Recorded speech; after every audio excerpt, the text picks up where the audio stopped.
Baik, teman-teman, seperti yang saya sampaikan tadi sebelum kita macet ya.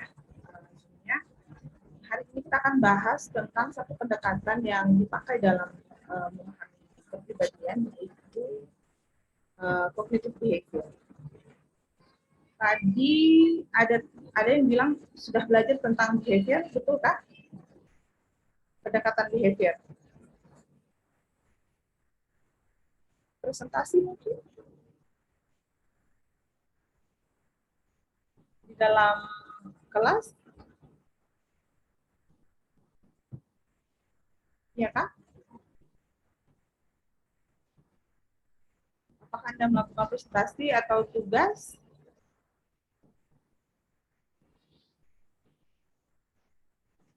Cek, halo, suara saya terdengar kan?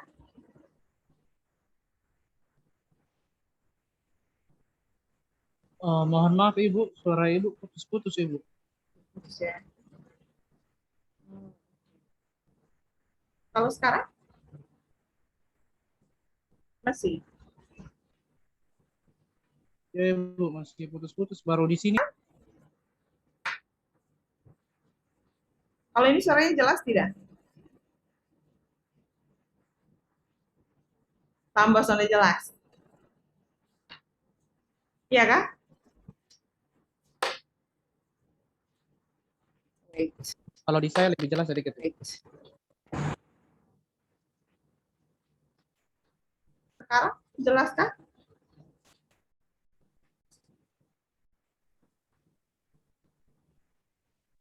Cek. Jelas Ibu. Jelas Ibu. Oke, baik. Jelas Ibu. Baik. Oke.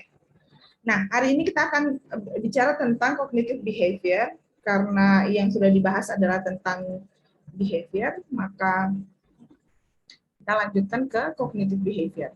Cognitive behavior ini sebenarnya salah satu yang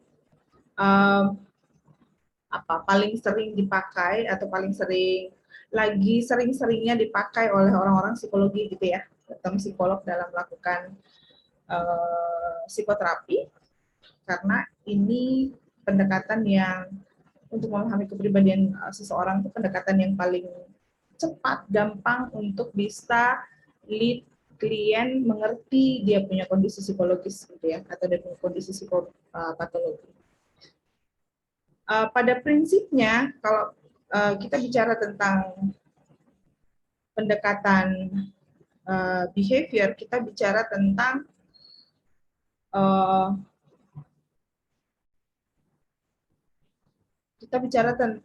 bagaimana pola pemikiran manusia terbentuk melalui proses rangkaian stimulus kognitif respon. Kalau Anda belajar di pendekatan behavior kan, rangkaian pola perilakunya itu hanya stimulus langsung respon, betul tidak? Yang bahas tentang behavior therapy, pendekatan behavior. Ya toh? Jadi kalau misalnya kita bicara tentang behavior, kita bicara tentang stimulus langsung respon. Tapi kalau dalam pendekatan yang ini, untuk kita memahami kepribadian seseorang, ternyata sebelum respon itu ada proses kognisi. Gitu ya. Jadi ada proses kognisi, inilah sebenarnya kunci. Kalau di dalam pendekatan ini, kuncinya itu ada di kognisi. Gitu. Jadi kalau proses kognitif seseorang itu bisa menjadi penentu dalam menjelaskan bagaimana manusia berperilaku, gitu ya. Perilaku dalam hal ini berpikir, merasa, dan bertindak. Lalu kemudian cognitive behavior juga bicara tentang bagaimana seseorang individu begitu menilai situasi dan bagaimana cara mereka menginterpretasi suatu kejadian akan sangat berpengaruh terhadap kondisi reaksi emosional dan tindakan yang dia lakukan. Jadi, misal contoh, kalau kamu melihat seorang dosen itu berarti kan adalah sebuah stimulus. Kalau kamu lihat seorang dosen, yang menentukan apakah kamu akan mendekati dosen tersebut atau menjauh dari dosen tersebut adalah akan sangat bergantung pada bagaimana kamu menilai atau menginterpretasi dosen yang kamu temui itu. Misalnya, contoh, kalau kita menilai dosennya itu menyebalkan, misalnya, kira-kira kamu akan mendekat atau menjauh dari dosen itu?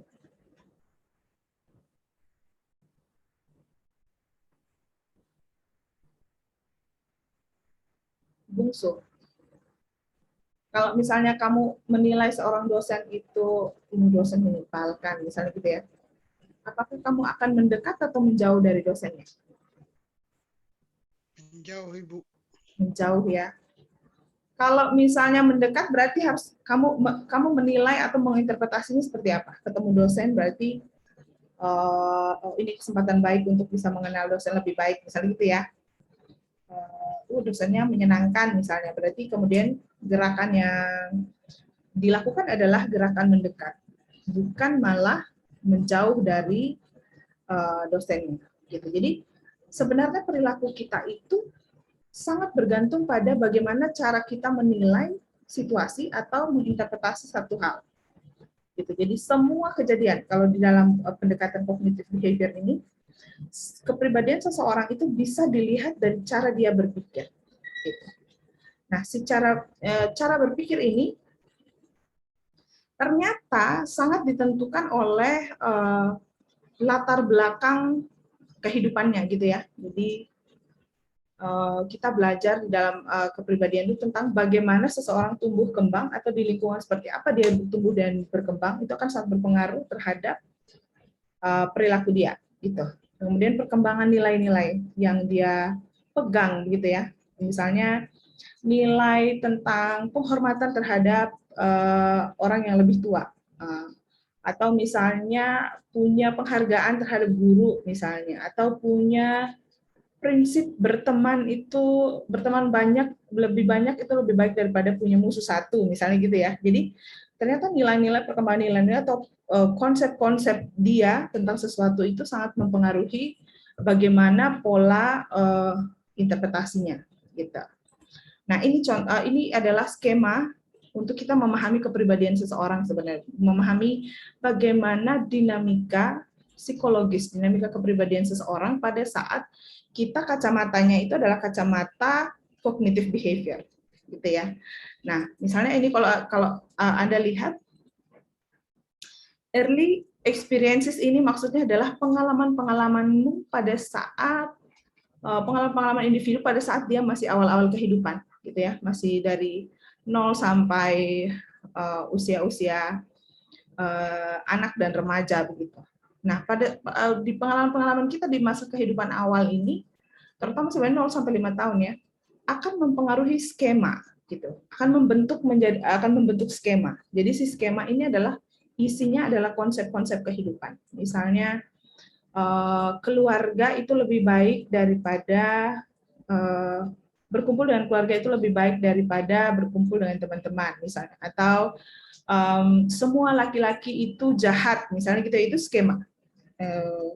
Kalau di dalam kehidupanmu di awal-awal kehidupan itu kamu mengalami kekerasan, banyak sekali kekerasan dalam kehidupan, kemungkinan besar di dalam rumah, kemungkinan besar kamu akan menganggap bahwa membentuk satu rumah tangga atau membangun sebuah keluarga itu kayaknya yang harmonis itu kayaknya sesuatu yang mustahil misalnya, karena pengalaman kamu adalah pengalaman yang penuh dengan kekerasan misalnya, atau kamu tidak pernah punya relasi yang baik sepanjang hidup itu, tidak pernah punya relasi yang baik dengan lawan jenis misalnya, laki-laki atau perempuan misalnya, kamu akan punya skema-skema tertentu, misalnya semua laki-laki itu jahat, atau malah sebaliknya, misalnya semua perempuan tuh matre misalnya gitu ya. Nah, itu adalah skema-skema. Nah, si skema ini akan muncul di permukaan gitu, di kejadian-kejadian masa sekarang itu pada saat dia punya trigger. Trigger ini adalah pemicu gitu ya. Pemicu. Misalnya kalau misalnya semua laki-laki itu jahat, kamu ketemu satu cowok yang misalnya kamu anak perempuan gitu ya, kamu ketemu satu cowok yang ingin menjadikan kamu pacar misalnya gitu. Tapi karena kamu punya skema bahwa semua pria itu jahat, maka kemungkinannya akan muncul pikiran otomatis di sini. Si pikiran otomatis itu misalnya, ih, palsu misalnya, ih, tidak mau, pasti dia pasti dia jahat misalnya. Pikiran otomatis ini ternyata akan mempengaruhi semua di bawah ini, akan saling berkaitan gitu ya, akan mempengaruhi perilaku, juga mempengaruhi fisiologi, kondisi fisik ya, kemudian juga akan mempengaruhi emosi. Jadi ini akan saling berkaitan semua gitu. Jadi coba Anda lihat bahwa ternyata pengalaman kalau kita memahami kepribadian seseorang itu seperti yang Ibu yang selalu bilang bahwa tidak bisa kita pahami kepribadian seseorang itu dengan sekali datang Anda ketemu dia di satu momen langsung bilang wah jampi-jampi gitu. Waduh saya memahami kamu luar dan dalam gitu ya. Tidak bisa. Kenapa? Karena apa yang dia perlihatkan saat ini gitu, apa yang dia perlihatkan saat ini itu sangat dipengaruhi oleh pengalaman dia di masa yang lalu. Gitu.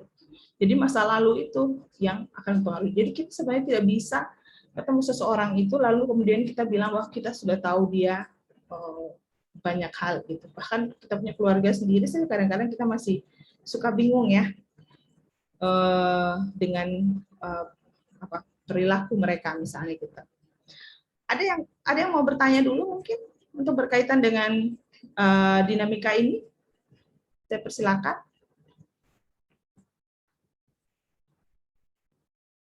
Silahkan kalau ada yang mau bertanya atau dapat ilham.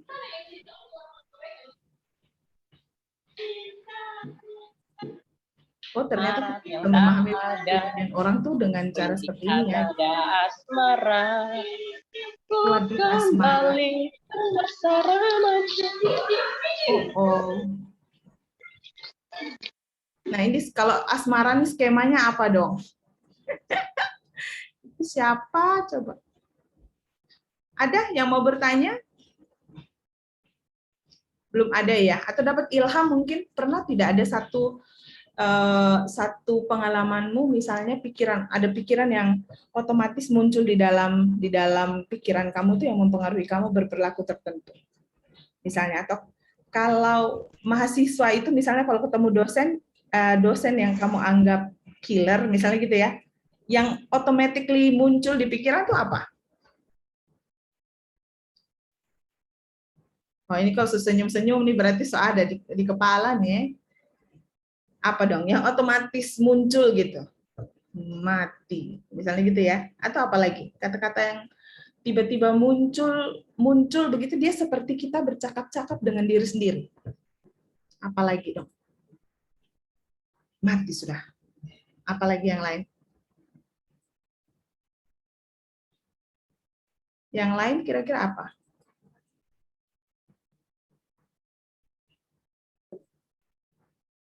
Angel Mela. Yang lain yang biasa muncul di pikiran kita tuh kalau kita ketemu dosen yang kita anggap killer atau mungkin kalau semester Anda kan masih bukan masih lagi ya. Belum mengalami perkuliahan offline begitu. Tapi ada perkuliahan online gitu dan Anda tahu dosen-dosen yang agak-agak mengambil napas begitu kan. Nah, kalau Anda misalnya pas kelasnya dosen tersebut yang pikiran otomatis itu biasanya muncul apa?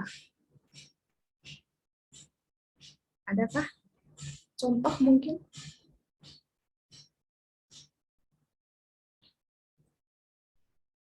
Atau ada ilham mungkin?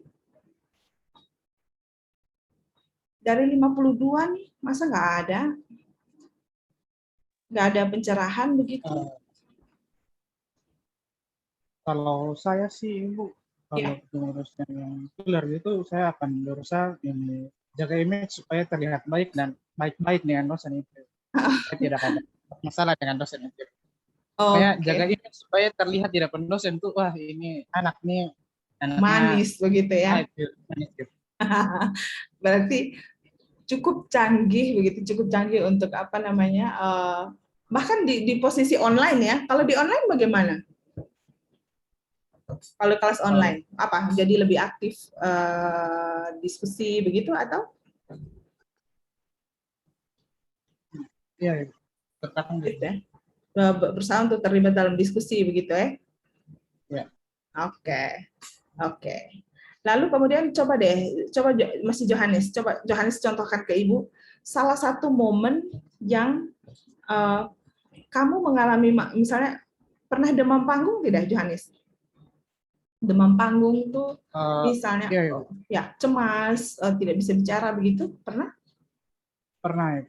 Pernah. Oke. Coba kalau lihat dari ini dinamika dari skema ini, biasanya pikiran apa saja yang berkecamuk sih pada saat kamu mau bicara tapi tidak bisa begitu. Tidak bisa, cemas, gelisah begitu. Biasanya di kepala itu ada percakapan apa?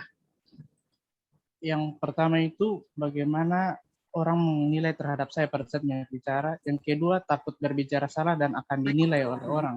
Nah, biasanya tuh kayak takut diketawain atau kayak dicemooh gitu.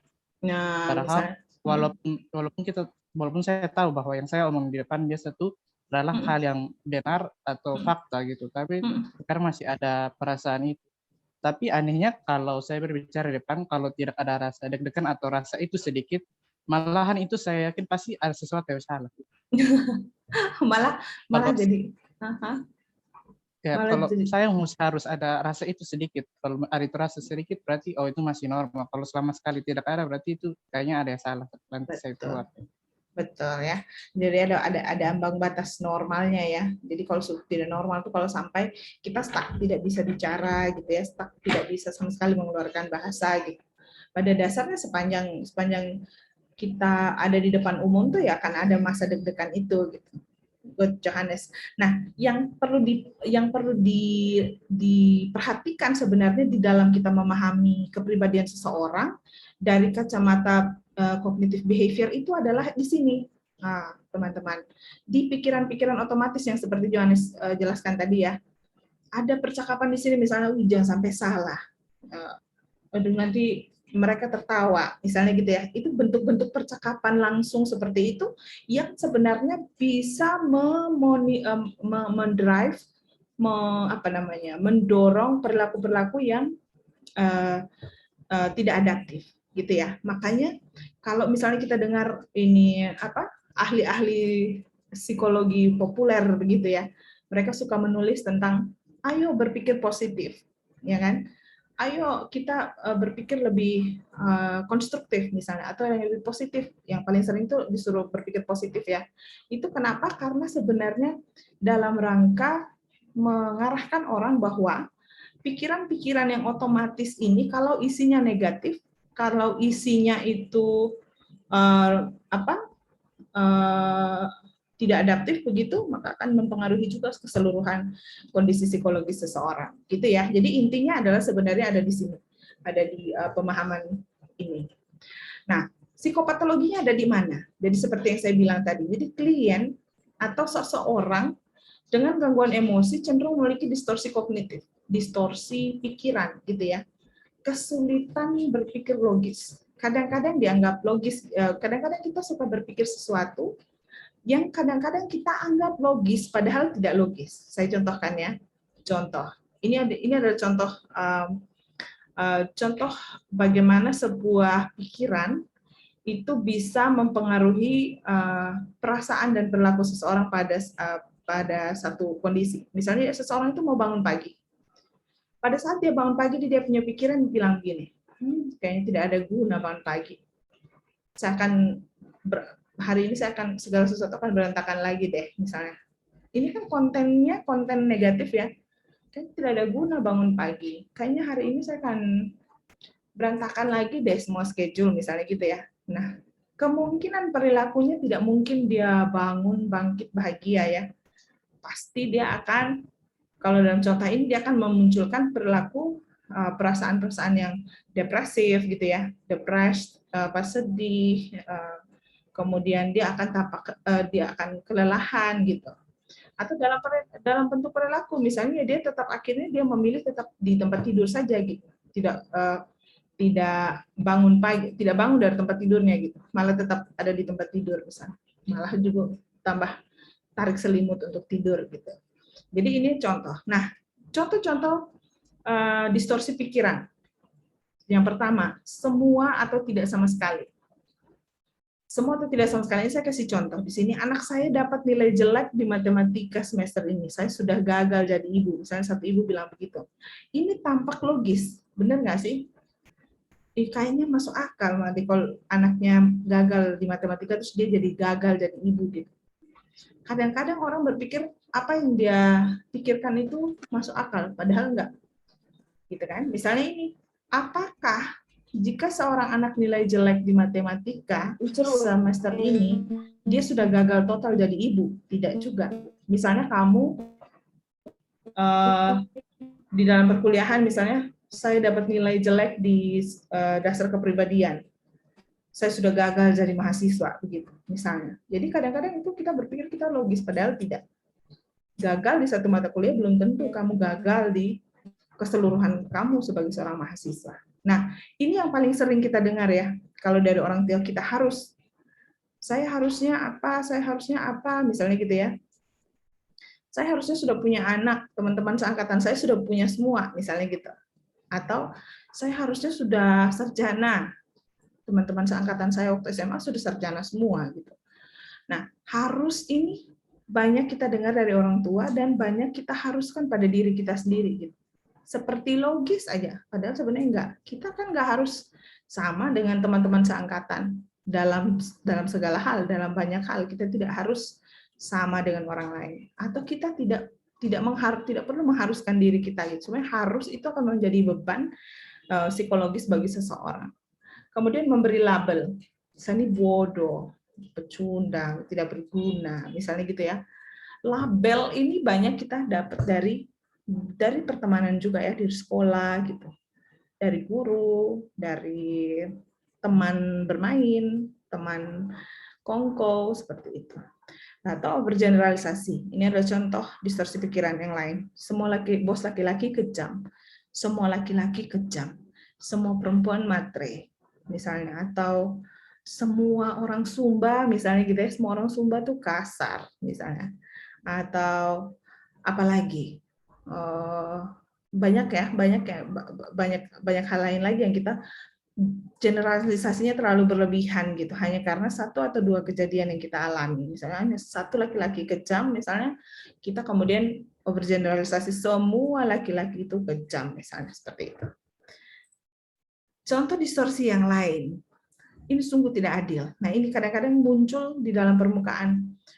Kenapa ya saya sudah mencintai dia dengan sepenuh hati, dia tidak mencintai saya sama seperti saya mencintai dia gitu ya.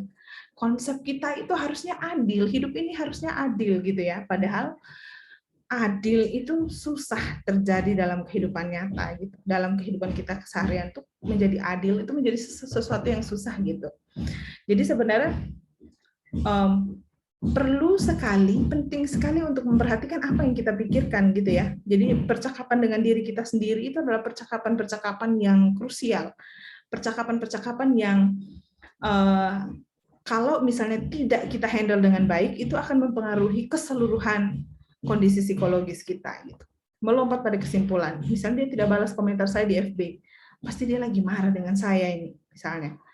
Kalau Anda komen di status teman Anda atau komen di IG teman Anda, kemudian dia tidak balas gitu, kemudian Anda kepikiran, nggak bisa tidur gitu dan seterusnya yang lain. Misalnya jangan sampai dia marah, jangan sampai dia dan seterusnya yang lain gitu ya. Kemudian menyalahkan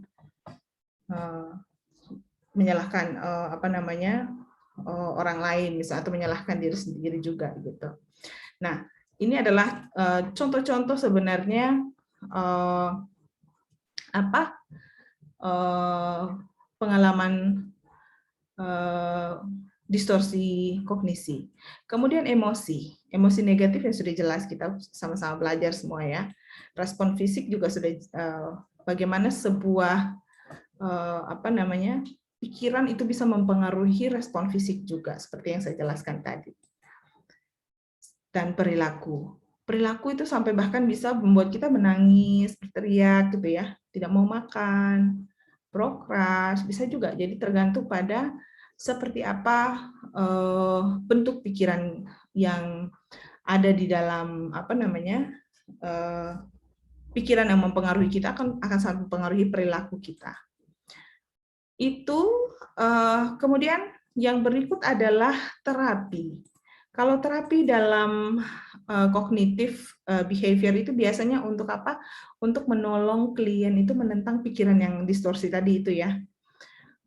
Menentang itu berarti ketika pikiran itu muncul kita harus mempertanyakan kembali si pikiran itu gitu. Misalnya masa sih gitu. Atau apa buktinya misalnya. Misalnya kalau kamu merasa kamu ini sangat bodoh misalnya. Saya ini bodoh sekali gitu. Terus kita sendiri itu mempertanyakan diri pernyataan itu, masa sih saya bodoh gitu. Cari bukti, apa buktinya saya bodoh misalnya. Jadi sebenarnya dengan cara sederhana seperti itu saja sudah bisa membuat kita itu bisa move on, gitu ya. Terus kemudian relasi antara terapis dengan klien itu seperti guru dan murid. Kenapa seperti itu? Karena di dalam psikoterapi cognitive behavior, seorang terapis itu lebih banyak menjelaskan, lebih banyak kasih tugas gitu ya kepada klien. Tahapan terapinya seperti ini, mulai dari assessment sampai kemudian pencegahan relapse.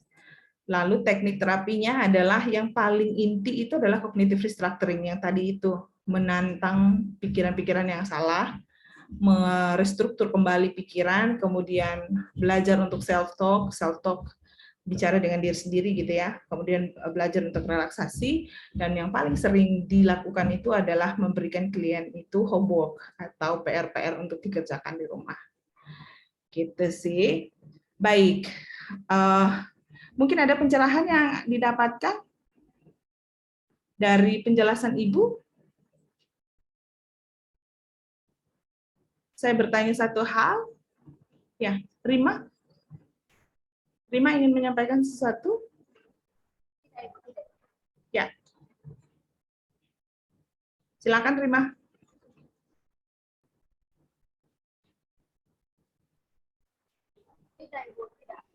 Oke. Ada yang lain? Matahari mungkin dapat pencerahan sesuatu dari sharing hari ini? Tidak, Ibu. Cukup? Cukup. Oke. Baik, kita review ya. Review materi tadi seperti yang Ibu jelaskan. Berarti inti dari cognitive behavior itu apa? Intinya itu apa?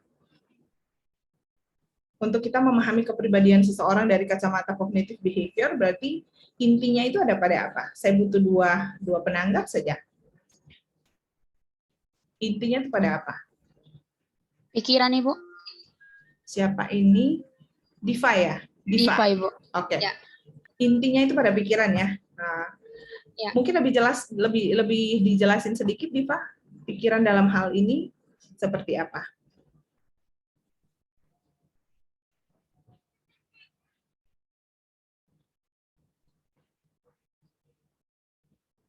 Oke. Pikiran yang seperti apa, Diva? Mungkin pikiran tuh yang penting duluan, otomatis yang kita lakukan ke depan tuh akan selalu negatif. Oke. Ini jadi misalnya Ibu, kita tadi Ibu jelaskan pikiran negatif. Kalau misalnya kita berpikir negatif duluan, otomatis yang kita lakukan ke depan tuh akan selalu negatif. Oke. Berarti stay positif ya. Ternyata pikiran tuh bahaya ya, Diva ya. Ya, Oke. Thank you, Diva. Yang lain, satu lagi dong, menanggap dong. Satu lagi penanggap apa yang inti dari cognitive behavior? Kalau sudah mempengaruhi, ya siapa nih? Cognitive behavior itu Ibu kepribadian yang bisa dilihat dari cara berpikir. Betul. Dari pola berpikir. Dilihat dari pola berpikirnya ya, Salsabila ya. Kalau kita melihat kepribadian seseorang, kita lihat dari cara dia berpikir gitu. Nah sekarang, cara dia berpikir itu apakah terbentuk otomatis atau seperti apa? Dari penjelasan Ibu tadi. Kalau yang tadi untuk yang behavior tuh Ibu, dia tuh Ya. percakapan tanpa dia sadari. Pikiran itu datang tiba-tiba secara behavior. Mm-mm. Kalau behavior dia stimulus langsung respon ya. Kalau cognitive behavior, jadi kan ada pikiran nih, pikiran-pikiran yang negatif yang seperti tadi itu. Munculnya itu dari mana?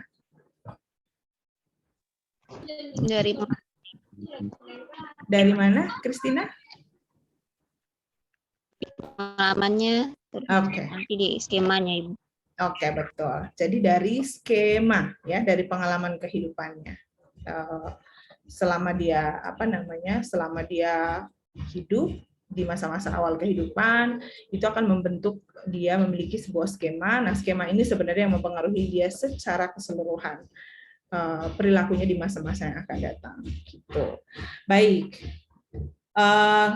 Ada pertanyaan kah buat Ibu?